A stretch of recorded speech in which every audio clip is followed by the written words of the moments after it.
how is this Wall Street stuff? Is anyone here invested in that? I'm not.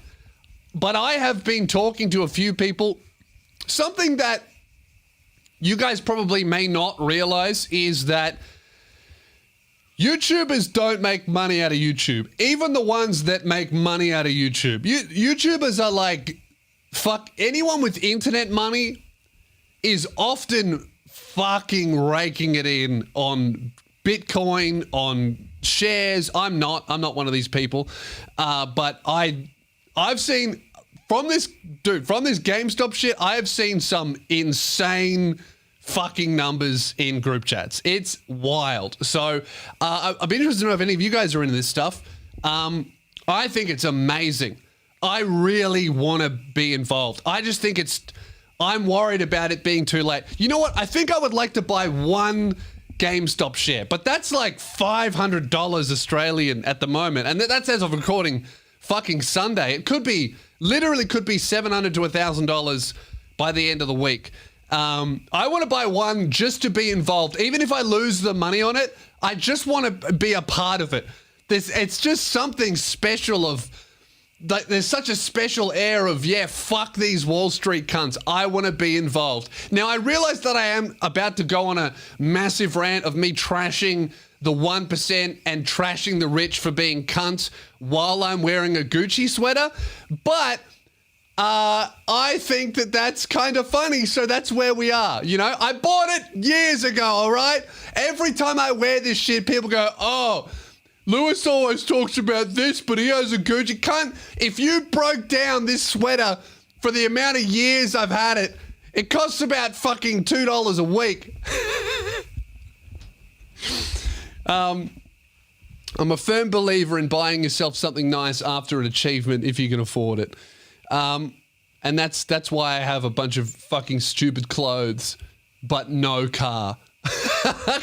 Because I've done many amazing things, but nothing so amazing that I can buy a car.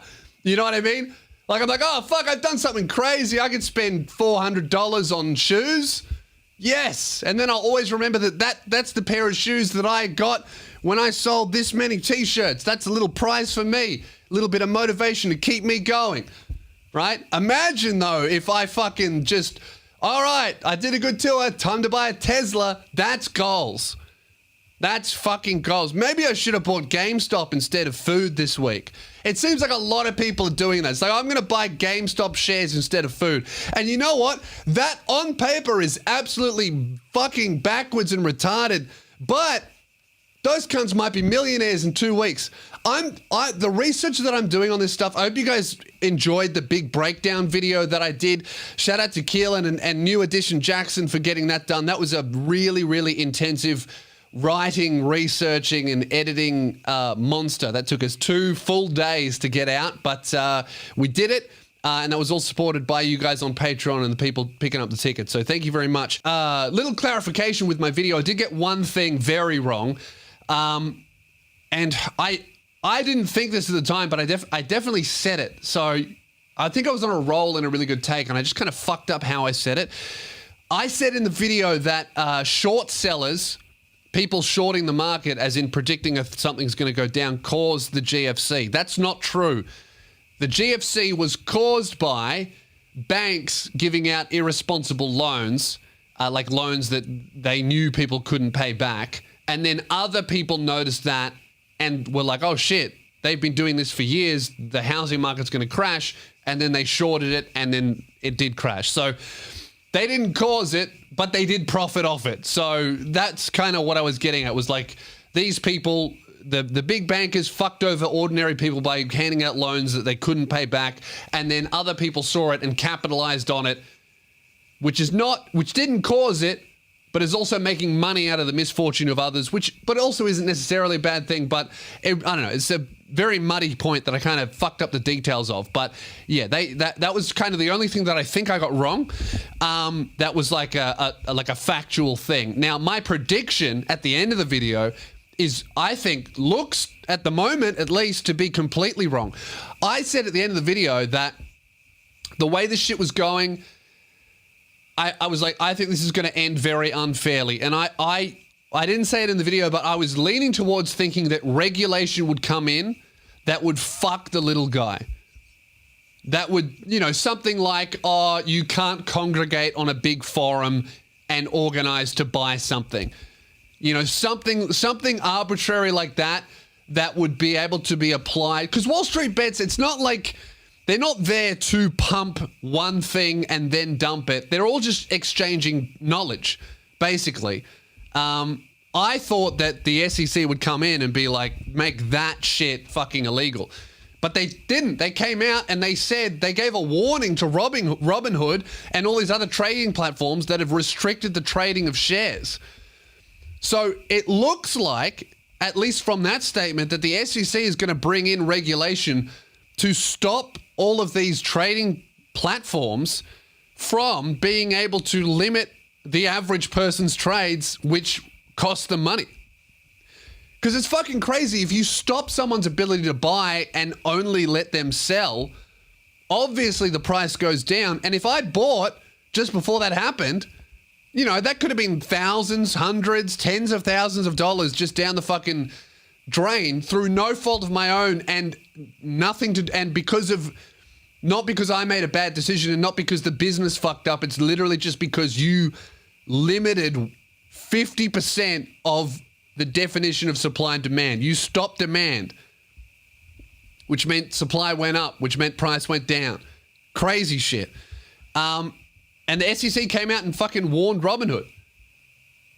This came out was publicized after my video, but after Robinhood paused people's ability to buy the stock and then the price went down, the next day, this happened after my video, the next day, Robinhood got $1 billion from a bunch of hedge funds. So like that, that's almost fucking undeniable. Like they save these hedge funds billions of dollars, and then from there they got $1 billion. Like that's fucking so obviously, that's like trying to say it without getting sued. That just looks like manipulation. These fucking Wall Street cunts, these top 1% people are so angry that they got outplayed at the game that they invented. Like all of this hedge funds is just a bunch of like rich dudes with heaps of money that understand trading in a building, discussing trading and planning what to do and then acting accordingly together to make money. It's the same shit as Wall Street Bets. The only difference is Wall Street Bets, there's less money individually, but more people, which adds up to more money than these hedge funds. So it's fucking crazy, man. It's Sunday now. So the American trading day opens in many, many hours from now. But I reckon I'm going to stay up just to see what happens. It opens at like 1:30 a.m., I believe, Australian time. I'm going to stay up just to see what happens to the price of GameStop. I'm not going to buy in. I want to, but I'm not going to. I'm going to theoretically buy in. I'm going to say in my head, what if I put $1,000 in and I bought 2 shares of GameStop, and then at the end of when I wake up tomorrow, I'm going to look at how much money I've made or lost. That's what I'm going to do. That's what I would recommend to a lot of people. A lot of people are like getting into share trading and investing and stuff, and I've done a little bit of that. I've never made crazy money because I've kind of realized I'm not smart enough. I think that the real smart play with investing here is buy something and just don't sell it. Buy something that you believe in. Buy something that you understand, something that you use all the time. I put some money into Afterpay. That was my thing. I was like, I know how that works. I know my entire generation and everyone below it uses that shit every day, and they tell other people about how good it is without being prompted. So I understand that. I'll put a bit of money into that. And then I'm just going to hold it because I know it's going to fucking work. That's how you do it. A lot of people think that they're smart enough to do this buying and selling day one shit. It's like, all I got to do is buy it when it's low and sell it when it's high. Yeah, that's fucking sounds easy, bro. But then you fucking buy it and it goes down 3%. You sell everything, it goes up 25%. You get FOMO, you buy it back, and then it dumps 50%. All of a sudden you're broke.